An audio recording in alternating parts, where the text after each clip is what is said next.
1526 से लेकर 1857 तक लगभग 300 साल। इतने लंबे वक्त तक मुगल साम्राज्य ने हिंदुस्तान के नक्शे और उसकी तकदीर को एक नया आकार दिया। उनकी लड़ाइयाँ, उनकी शानदार इमारतें और उनकी विरासत आज भी हमें दिल्ली, आगरा और देश के कोने-कोने में दिखाई देती है। तो चलिए बाबर से लेकर बहादुर शाह जफर तक इस पूरे सफर की कहानी को समझते हैं। ये सिर्फ तारीखें नहीं हैं, ये एक बहुत बड़े साम्राज्य की कहानी के पड़ाव हैं। 1526 में एक विजेता के आने से लेकर 1857 में एक शायर बादशाह के जाने तक, ये टाइमलाइन हमें उस पूरे सफर पर ले जाएगी जिसमें हम मुगलों के शिखर और उनके पतन दोनों को देखेंगे। तो चलिए कहानी की शुरुआत वहीं से करते हैं जहां इस साम्राज्य की नींव रखी गई थी। एक ऐसी नींव जो जीत और जंग से बनी थी, लेकिन इतनी कच्ची थी कि एक ही पीढ़ी में लगभग ढह गई थी। बाबर का शासनकाल भले ही सिर्फ 4 साल का रहा हो, लेकिन उन्होंने हिंदुस्तान के युद्ध का तरीका हमेशा के लिए बदल दिया। सोचिए, पानीपत में तोपखाने का इस्तेमाल, ये एक असली गेम चेंजर था। इसी एक चीज ने उन्हें अपने से कई बड़ी सेनाओं पर भी जीत दिला दी और उस वंश की नींव रखी जो सदियों तक चलने वाला था। बाबर की जीत के बाद भी ये नया साम्राज्य कितना नाजुक था, इसका सबसे बड़ा सबूत है हुमायूं का शासनकाल। वो लगातार संघर्ष करते रहे। 15 साल तक सल्तनत से बाहर रहना और फिर वापस आना, ये सिर्फ एक जीत नहीं थी, ये उस साम्राज्य के लिए एक दूसरा मौका था जिसने आगे चलकर अकबर जैसे बादशाह का रास्ता तैयार किया। और यहाँ एक बहुत ही दिलचस्प बात दिखती है। एक पिता जिसने ताकत से साम्राज्य बनाया और एक बेटा जिसने उसे लगभग गंवा दिया। शायद इसी अस्थिरता ने उनके बेटे अकबर को ये सिखाया कि सिर्फ जीतना ही काफी नहीं होता, साम्राज्य को चलाना और उसे एक साथ जोड़कर रखना उससे भी ज्यादा जरूरी है।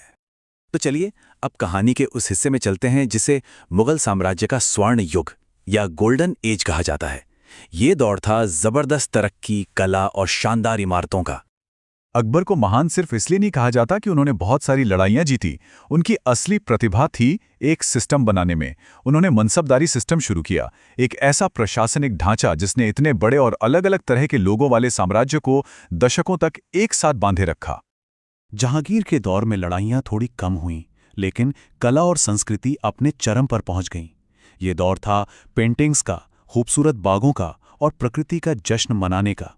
एक ऐसा दौर जिस पर शक्तिशाली महारानी नूरजहां का भी बहुत गहरा असर था।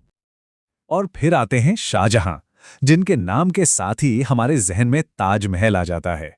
उनके वास्तुकला के जुनून ने ऐसी इमारतें खड़ी की जो आज पूरी दुनिया में मशहूर हैं।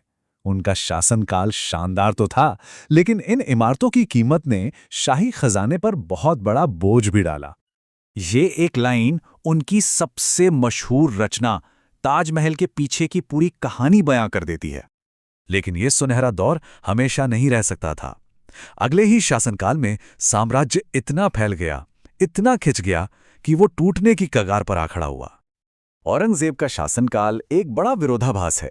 एक तरफ उन्होंने साम्राज्य को इतना बड़ा बना दिया जितना वो पहले कभी नहीं था, लेकिन दूसरी तरफ इसे इतना बड़ा बनाने के लिए जो लड़ाइयां लड़ी गईं, उन्होंने शाही खजाना खाली कर दिया। तो नक्शे पर साम्राज्य सबसे बड़ा दिख रहा था, पर अंदर से वो सबसे ज्यादा कमजोर हो चुका था। और 1707 में औरंगजेब की मृत्यु के बाद साम्राज्य के ढलने की रफ्तार बहुत बहुत तेज हो गई। देखिए, साम्राज्य का पतन कोई एक घटना नहीं थी, ये एक के बाद एक घटनाओं की पूरी चेन थी। पहले बाहरी हमलों ने कमजोर किया, फिर मराठा जैसी ताकतों ने अंदर से चुनौती दी और आखिर में अंग्रेजों के आने से सम्राट सिर्फ नाम के शासक रह गए। और इस कहानी के आखिरी पन्ने पर आते हैं बहादुर शाह जफर, एक ऐसे बादशाह जो असल में बादशाह से ज्यादा एक शायर थे और जो इतिहास के एक ऐसे मोड़ पर फंस गए जहां उनका महान राजवंश खत्म हो रहा था। तो सवाल ये है कि अगर साम्राज्य चला गया तो पीछे क्या बचा? चलिए उनकी उस विरासत पर एक नजर डालते हैं जो आज भी हमारे साथ है। आखिर में हम मुगलों को कैसे याद करते हैं?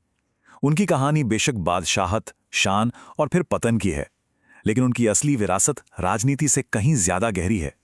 वो हमारे खाने में, हमारी जुबान में और हमारी शानदार इमारतों में आज भी जिंदा है। ये एक बड़ा सवाल है ना? क्या एक साम्राज्य तब खत्म होता है जब उसका आखिरी बादशाह गद्दी से उतर जाता है, या फिर उसकी विरासत उसे किसी और शक्ल में हमेशा जिंदा रखती है? शायद एक साम्राज्य सच में कभी खत्म नहीं होता जब उसकी कहानी पत्थरों में लिख दी गई हो।